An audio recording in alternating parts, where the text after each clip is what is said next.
Hello बच्चों, बहुत बहुत स्वागत है आप सबों का आइडियल प्रोग्रेसिव स्कूल के यूट्यूब चैनल पर। आज एचसीएम एचसीएफ का पार्ट 9 में वस्तुनिष्ठ प्रश्न होगा। यानी सभी प्रश्नों का 4 विकल्प दिए हुए हैं और उनमें से एक विकल्प सही है, उसको छांटना है। लेकिन हम लोग विकल्प पर ध्यान नहीं दे करके सारा क्वेश्चन को प्रोसेस से सॉल्व करके उसका आंसर प्राप्त करेंगे। तो देखिए, सबसे पहला है 5 अंकों की सबसे छोटी संख्या क्या होगी जिसमें 4, 7, 10 और 12 से भाग देने पर हमेशा 3 शेष बचे। तो सबसे पहले 4, 7, 10 और 12 का लासा निकाले तो 420 निकला। तो 420 क्या हुआ? 420 वह सबसे छोटी संख्या हुई जो 4, 7, 10 और 12 से पूर्णतः विभाजित हो जाती है। लेकिन यहाँ पर क्या चाहिए? संख्या चाहिए 5 अंकों की, छोटी से छोटी, और 4, 7, 10 और 12 से भाग देने पर हमेशा 3 शेष बचे। इसलिए सबसे पहले हम 5 अंकों की सबसे छोटी संख्या को ज्ञात कर लिए और 420 से उसमें भाग देना है। फिर भाग दिए तो आपका रिमाइंडर बच गया 340। यानी 10,000 में 420 माइनस 340 को जोड़ने पर जो आएगा, यानी 10,080 जो होगा वो 5 अंकों की सबसे छोटी संख्या होगी जो कि 4, 7, 10 और 12 से पूर्णतः विभाजित होगी। लेकिन यहाँ चाहिए कि पूर्णतः विभाजित ना हो बल्कि किसी से भी भाग दे इन चारों में से तो 3 शेष बचे। इसलिए 3 इसमें और बढ़ा दिए, तब आपका हो गया 10,083।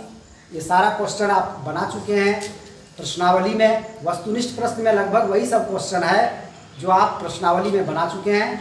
विशेष आपको इसमें समय नहीं देना है क्योंकि आप उधर बना चुके हैं। आपको उधर इसके पहले वाला सारा पार्ट को बढ़िया से जब आप पढ़ेंगे, देखेंगे, तो आपका वस्तुनिष्ठ प्रश्न में कोई दिक्कत नहीं होगा।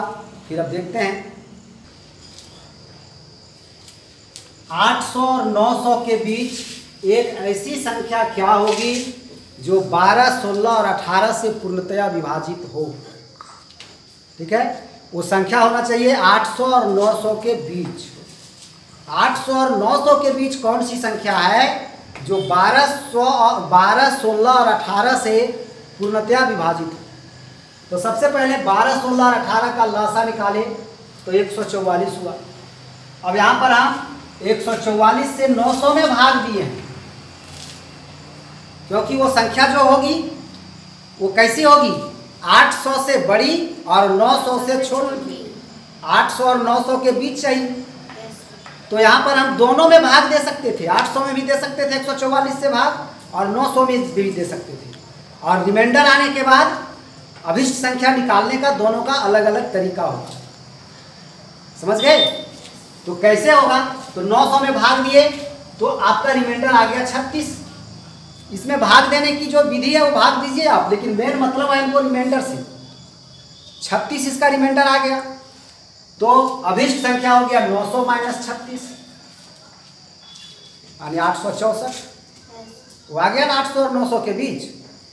और अगर हम 800 में भाग देते, अगर इसी को आप समझिए कि हम 800 में भाग देते हैं 144 से,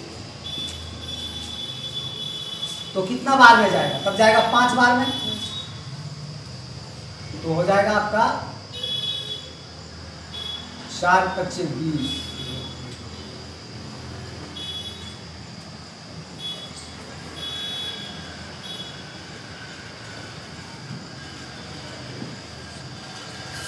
20। तो रिमाइंडर कितना हो गया? 80। अब रिमाइंडर हो गया 80। अब इसमें कैसे करना है अभिष्ट संख्या? इसमें कैसे ज्ञात करना है?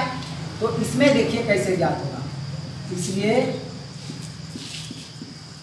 अभिष्ट संख्या बराबर 800 प्लस 144 माइनस 80। ऐसा हम क्यों कर रहे हैं?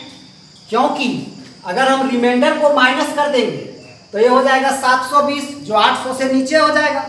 लेकिन हम पहले ही जान चुके हैं कि वो संख्या, जो भी संख्या आएगी वो 800 से ज़्यादा होगी और 900 से कम होगी, इसलिए ज़्यादा होना है। तो ज़्यादा होने के लिए आपको भाजक में से शेष को माइनस करके जितना आएगा उतना 800 में जोड़ना पड़ेगा। तो कितना आएगा माइनस करके? निश्चित रूप से 4 का 4 यानी 800 प्लस 64 आता है, माइनस करके देख लीजिएगा।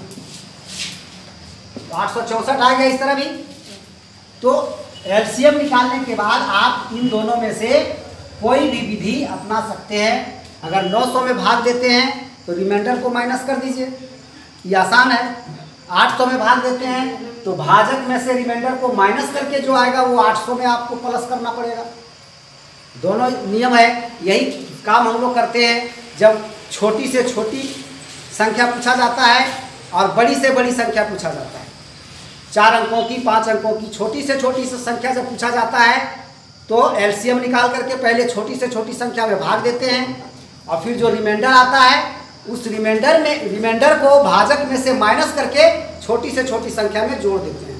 जब जोड़ने की बात आएगी तो रिमाइंडर में से भाजक में से रिमाइंडर माइनस करके जो आएगा वो जोड़ा जाएगा, और जब घटाने की बात आएगी तो फिर केवल रिमाइंडर को घटा दिया जाएगा। लेकिन वहाँ आपको ये देखना है कि जो कहा गया है वो पूरा हो रहा है कि नहीं। अगर छोटी से छोटी संख्या उसमें अगर घटा दें तो फिर वो उतना अंक की नहीं रह जाएगी।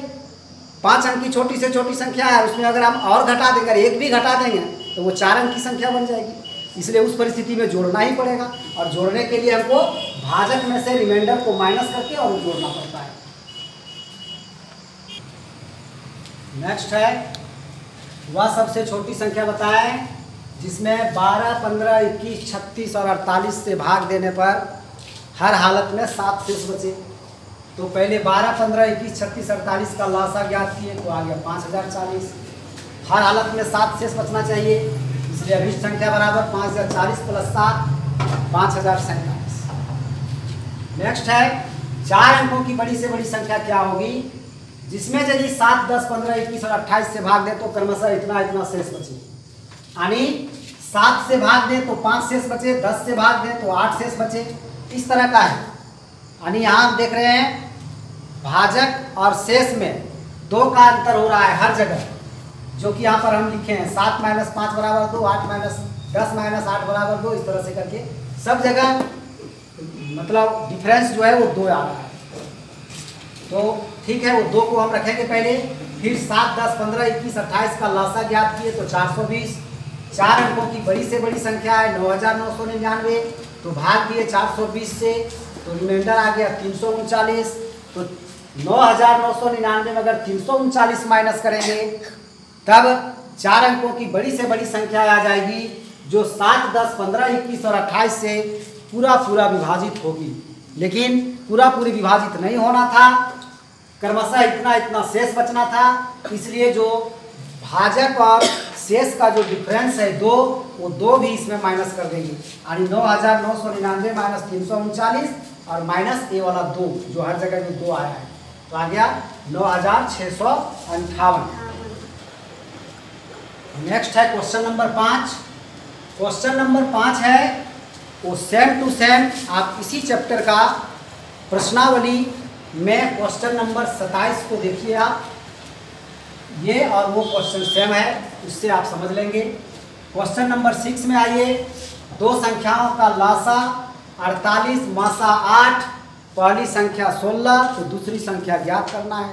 तो दूसरी संख्या बराबर लासा गुने मासा बटे पहली संख्या 48 गुने 8 बटा 16, 16 तिया 48 और 8 तिया 24, इसका आंसर हो गया।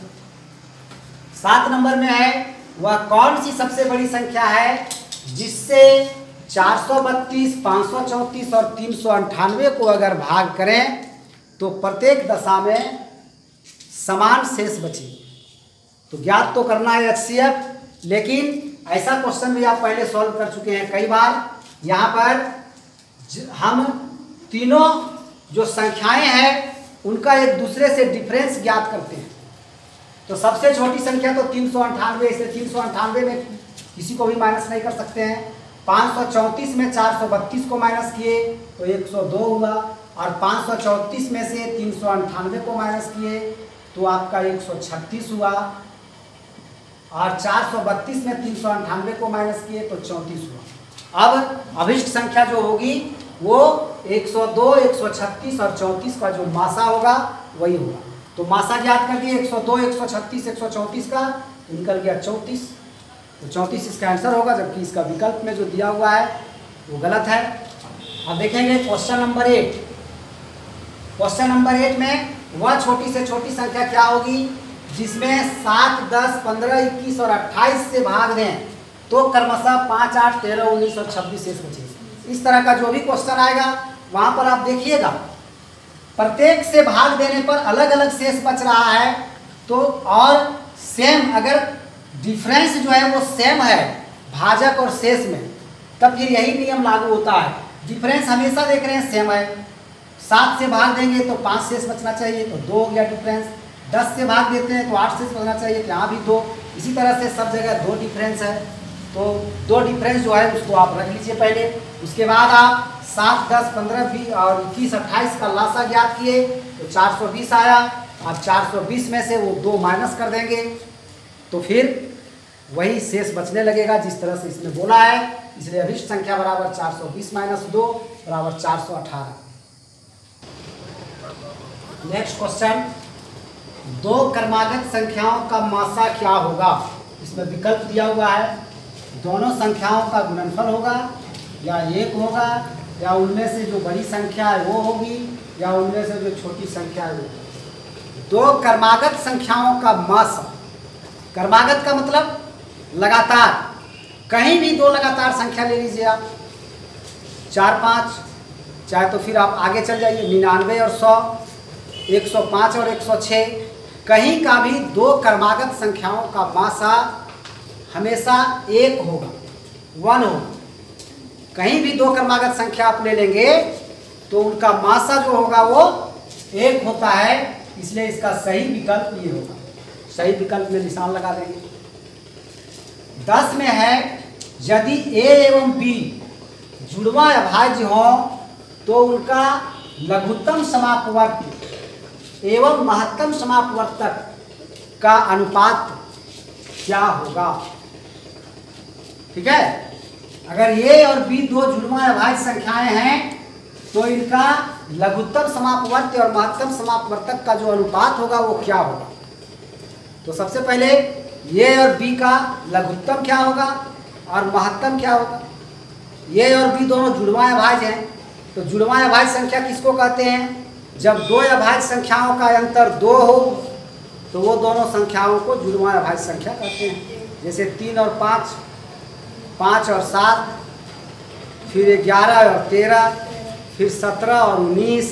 इस तरह से जब 2 अभाज्य संख्याओं का अंतर 2 हो तो उन दोनों को जुड़वा अभाज्य संख्या कहते हैं। तो उनका मासा क्या होता है और लासा क्या होता है ये हम ज्ञात कर लेंगे, उसके बाद उनका अनुपात ज्ञात हो जाएगा।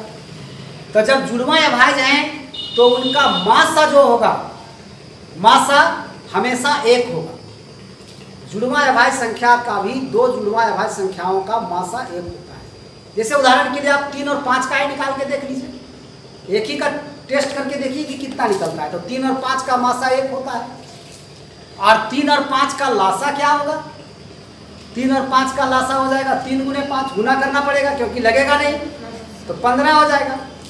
ठीक है, तब जब 2 जुड़वा अभाज्य संख्याएं हैं तो उनका जो लासा होता है वो दोनों संख्याओं का गुणनफल होता है और मासा हमेशा 1 होता है। तो अनुपात क्या हो जाएगा, सो देखिए, तो अनुपात आपका हो जाएगा ये वाला। देखो, लासा मतलब दोनों संख्याओं का गुणनफल, a और b 2 जुड़वा अभाज्य हैं तो a b, तो a b का मतलब a गुने b, और मासा तो होगा 1, इसलिए सही विकल्प होगा आपका ये 3 नंबर, ए बी अनुपात 1।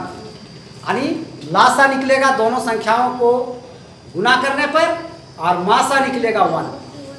कहीं का भी जुड़वा अभाज्य संख्या आप ले लीजिए। 3 5 लीजिए या 5 7 लीजिए या 11 13 लीजिए या 17 19 लीजिए या और आगे लीजिए 29 31 लीजिए, सब का यही हाल रहेगा। लासा निकालना है तो दोनों को गुना करना पड़ेगा और मासा एक निकलेगा। हो गया। अब 11 नंबर में आइए, वह कौन सी सबसे बड़ी संख्या है जिससे 517 और 815 में भाग दिया जाए तो क्रमशः 13 और 17 शेष बचेंगे। 13 और 17 शेष बचना चाहिए, इसलिए क्रमशः 13 और 17 माइनस कर देंगे। 517 में 13 माइनस करेंगे तो 504, 815 में 17 माइनस करेंगे तो 798। इसका मतलब जो अभिष्ट संख्या होगा, जो रिक्वायर्ड नंबर होगा, वो 504 और 798 का मासा होगा। और 504 और 798 का मासा जब ज्ञात करेंगे आप रफ में तो 42 निकलेगा और यही आंसर होगा। 42 से जब भाग देंगे 517 में तो शेष बचेगा 13 और 42 से जब भाग देंगे 815 में तो शेष बचेगा 17। तो यही 42 ही इसका सही आंसर होगा। नेक्स्ट है 1 लाख के निकटतम सबसे बड़ी संख्या मालूम करें जो 8, 15 और 21 से पूर्णतया विभाजित हो। ठीक है, तो सबसे पहले 8, 15 और 21 का लासा निकाले तो वो निकला 840। तो 840 जो है वो सबसे छोटी संख्या है जो 8, 15 और 21 से पूर्णतया विभाजित हो। और 1 लाख के निकटतम सबसे बड़ी संख्या ज्ञात करना है हमको, इसलिए 1 लाख में भाग देंगे 840 से, क्योंकि वो संख्या जो होगी वो 840 का मल्टीपल ही होगी। तो भाग देते हैं तो 40 शेष बच जाता है। अब यहाँ देखिए, यहाँ हम लोग 2 काम करते थे। इस तरह से जब हम भाग देते हैं तो 2 काम करते थे। कभी कभी क्या करते हैं, ये जो भाज्य है, भाज्य में से शेष को माइनस कर देते हैं तो आंसर आ जाता है। और कभी कभी क्या करते हैं, 8 यानी ये भाजक में से शेष को माइनस कर लेते हैं और जो आता है सो भाज्य में जोड़ते हैं तब आंसर आता है। तो यहाँ भी दोनों तरफ से आ सकता है, लेकिन एक शब्द जो लगा दिया है सबसे बड़ी, अगर रहता 10,000 के निकटतम संख्या मालूम करें, अगर सबसे बड़ी नहीं रहता तब यहाँ पर सोचना पड़ता कि निकटतम कौन है ज़्यादा। तो निकटतम आ जाता जो 1 लाख में 40 घटाते, क्योंकि 1 लाख में 40 ही घटाना पड़ रहा है। तो 1 लाख से 40 कम होगा, 100 उसके नज़दीक होगा, या 1 लाख में 800 जोड़ेंगे 100 ज़्यादा नज़दीक होगा। उस परिस्थिति में नज़दीक होता जो 1 लाख में 40 घटा देते वो। लेकिन जब यहाँ सबसे बड़ी का जिक्र कर दिया है तो आप घटा नहीं सकते, तब तो फिर आपको जोड़ने वाला ही काम करना पड़ेगा। तो इसलिए 1 लाख में हम जोड़ देंगे 840 में से 40 माइनस करके, वही अभिष्ट संख्या होगी। अभिष्ट संख्या बराबर 1 लाख प्लस 840 माइनस 800, तो 1,08,000 हो गया। 1,08,000 इसका सही आंसर होगा। सबसे बड़ी है इसलिए, अगर सबसे बड़ी शब्द का प्रयोग नहीं करता तो 1 लाख के निकटतम, दोनों तरफ निकटतम होता है, उससे आगे और उससे पीछे, तो जो ज़्यादा निकट रहता वो आंसर हो जाता। लेकिन सबसे बड़ी है इसलिए फिर पीछे हटने का काम ही नहीं कर रहे हैं। जब आगे भी मिल रहा है तो पीछे नहीं हटेंगे, तो आगे तो मिल ही गया। 1 लाख के निकटतम सबसे बड़ी है आपका 1,08,000, क्या कि उसके निकटतम 2 ही संख्या है, एक है 1,08,000 और एक है 1 लाख में 40 कम। ठीक है, यानी 99,960। तो बड़ी कौन हुआ, 1,08,000, इसलिए वही आंसर हो गया। नेक्स्ट है निम्नांकित जोड़ों में से कौन सी संख्याएं सह अभाज्य हैं। तो सह अभाज्य संख्याएं किसको कहते हैं, जब 2 संख्याओं का मासा 1 हो। जब 2 संख्याओं का मासा 1 निकले तो वो दोनों सह अभाज्य संख्याएं कहलाती हैं। तो देखते हैं 21 और 35 का मासा निकालेंगे तो क्या 1 निकलेगा, नहीं निकलेगा, 7 निकल जाएगा। 16 और 22 का निकालेंगे तब भी 1 नहीं निकलेगा। 23 और 92, यहाँ पर 92 था क्वेश्चन में, इसका भी 1 नहीं निकलेगा। 1 निकलेगा इसका, देखिए 18 और 25 का। 18 और 25 का अगर आप मासा ज्ञात करेंगे तो 1 निकलेगा। इसलिए सही विकल्प आपका यही हो गया 4 नंबर। नेक्स्ट है 1485 बटा 4356 का सरलतम रूप क्या है। सरलतम रूप मतलब इसको काट के छोटा करना है, काटना है इसको, तो काटिए। जैसे भी आपको काट सकते हैं, जैसे आप काट रहे थे या काटिएगा, कोई दिक्कत नहीं है। लेकिन हम सबसे शॉर्ट में सबसे जल्दी काटते हैं 99 से। 99 से दोनों कट रहा है, ये कट रहा है 15 बार में। 99 को 15 से गुना करके देखिएगा, इतना आ जाएगा 1485। और 99 को 44 से गुना करके देखिएगा तो 4356 आ जाएगा। इस तरह से इसका आंसर हो जाएगा आपका 15 बटा 44। अब नेक्स्ट है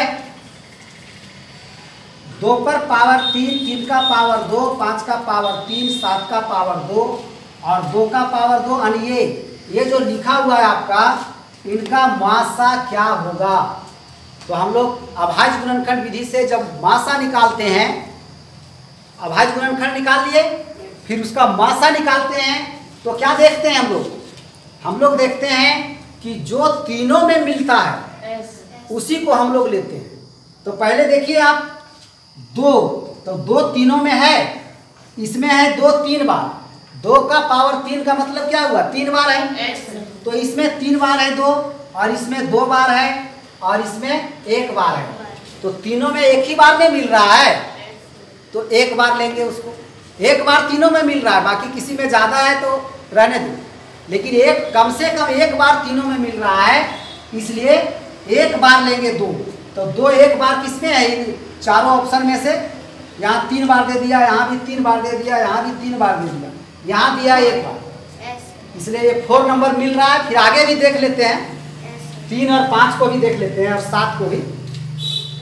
अब देखते हैं 3, तो 3 देखिए, इसमें 2 बार, इसमें 1 बार, और इसमें 4 बार। तो कम से कम कितना बार है, 1 बार बीच वाला में। तो 3 1 बार किसमें है, तो इसी में है, इसी में मिल रहा है मेरा सारा बात। ठीक है। अब देखते हैं 5 को, तो 5 है, इसमें 3 बार, और इसमें 2 बार, और इसमें 4 बार। तो कम से कम कितना बार है, 2 बार। 2 बार है ना, तो 3 बार और 4 बार वाला नहीं लेना है, 2 बार वाला लेना है। इसलिए 2 बार इसमें ठीक दिया हुआ है। ठीक है, तो इसी में मिल रहा है। अब देखते हैं 7, तो 7 देखिए, इसमें 2 बार है, और इसमें 1 बार है, और इसमें है ही नहीं, इसलिए 7 का जिक्र नहीं हो पाएगा, क्योंकि तीनों में वो है ही नहीं। ठीक है, इसलिए सही विकल्प आपका इसका भी 4 नंबर ही होगा। ठीक है, तो ठीक है, आज का वीडियो को हम यहीं पर अभी स्थगित करते हैं। देखते रहिए आप इसको, और आपका ये पार्ट 9 था, फिर नेक्स्ट पार्ट होगा। लेकिन इसके पहले आपको सारा पार्ट देखना पड़ेगा, तभी आप समझ पाएंगे। इसलिए LCM HCF का सारा पार्ट देखें, और इसके पहले जो संख्या पद्धति का हुआ है उसका भी सारा पार्ट देखें, ताकि आप ये लुसेंट मैथमेटिक्स से सारा कुछ सीख सकें और अपना सफलता प्राप्त कर सकें। धन्यवाद।